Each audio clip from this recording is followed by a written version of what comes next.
Icagi nyingĩ cia Kajiado ya gatagati ikũrĩirwo maitho nĩ ũgwati wa mbura ya munĩko, imwe ciacio igĩtigwo itarĩ na barabara.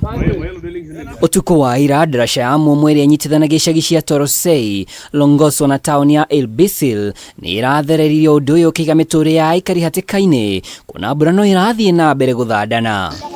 Mĩhang'o ya ũkui no ĩhutĩtio amu barabara itiragerekana, arutwo magĩcũngĩrio gũikara mũciĩ amu mĩthiĩre nĩ mĩritũ. Tumeona watoto hawaendi juu ya hiyo mchezo, hiyo katika imekatika. Na hata nimeona walimu wengi wale wanalala Bisil wamelala pande ile, hawajapata nafasi ya kwenda kuangalia watoto wao, na hata na biashara mingi zimeharibika. Ahũri biacara harĩa aingĩ ao mamathaga taũni-inĩ ya Ilbisil matigĩtwo matarĩ na wĩki, kuona barabara cia kũrehe na gũtwara motungata kwa ihinda rĩrĩ nĩ ũgwati kũrĩ mũingĩ. Tumekatizwa hatuendi. Wale wakukuja kupande ile, hata kesho tutapeleka watoto wapi subzonal, hakuna barabara.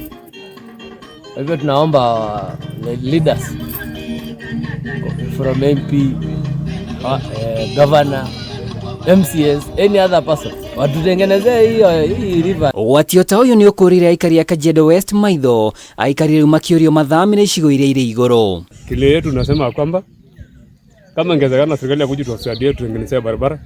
Sasa hii barabara imekatika, wananchi ndio walikuwa wanajitoa kujitengeneza, kwa hivyo ni mzuri serikali ya kuja tusaidie. Andũ 15 nĩo makuĩte kumana na mbura ya munĩko icigo-inĩ ici ihinda-inĩ rĩa mĩaka ĩrĩ mĩthiru.